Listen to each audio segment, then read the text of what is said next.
Hey guys, welcome back to the next video. In this video, we are going to talk about YAML file-based HPA for memory. So this is going to be available on your GitHub, and you can basically copy paste it from that specific word I told you just now. So this comes right after your command line based HPA. Now create the file. We're going to create a work manager 6.yaml file. Oh, okay, 6 already exists. So here, remove the content of 6. I mean, if you don't have anything exist on 6, that's all right, because I think I copy pasted it. That may be the reason why it exists. Yeah. Yes. So copy paste the command or the complete file. So this file has deployment. This file has the service. This file has the horizontal pods autoscaler as well. Now you can see that this is a deployment. So we are using the same example, HPA example over here as the image. And here in terms of resource, I've given limit. Oh, there's a typo there. Sorry about that.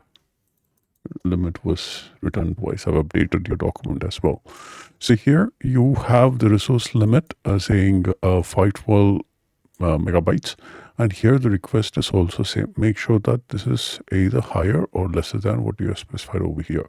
Now here on this side, we have the service configured for your PHP Apache service as a default one with no changes there.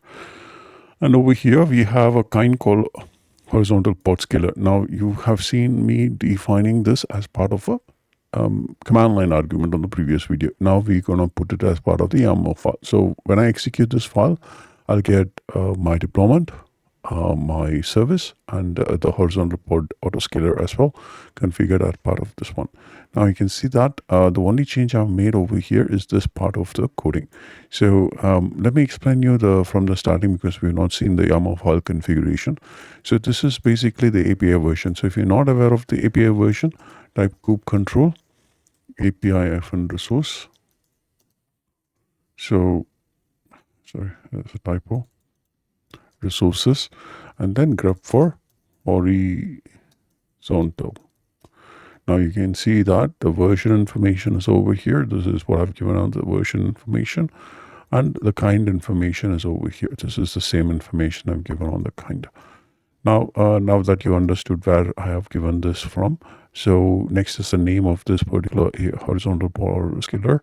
And here in the specification, I'm just choosing the target. My target is going to be deployment, and with the deployment with the name of PHP and Apache. So that's the name of it.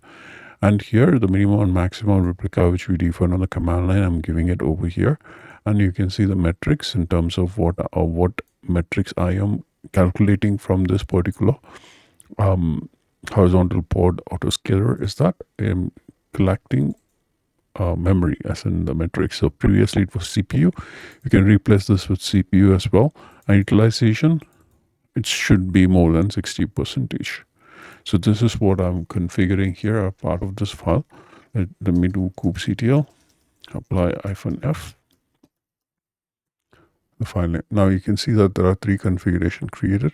The first configuration is your deployment, and your pod is created, and you can see that it has been running, and your horizontal pod autoscaler is also created, and your service also created. Now it may take a couple of minutes for this particular pod to be running, and then your percentage over here would appear automatically within like 1 to 2 minutes. It should be appearing over here with a percentage of, oh, you can see that. So 1% is occupied right now according to this. So this means that this particular pod is being 1% of memory occupied. So the moment it achieves 60%, you can see that more replicas will be created. Thank you again. Now this is how you need to create memory-based resourcing. I'm not going to show you by increasing, because that is already we have seen on the previous video, and all it will do is like it will basically scale up and scale down. That's the same thing which we have already seen. Thank you again. You can go ahead and remove this by just use delete -f and the file name. So this should remove all the resources which was created as part of this file. Thank you again for watching this video. I'll see you on the next one.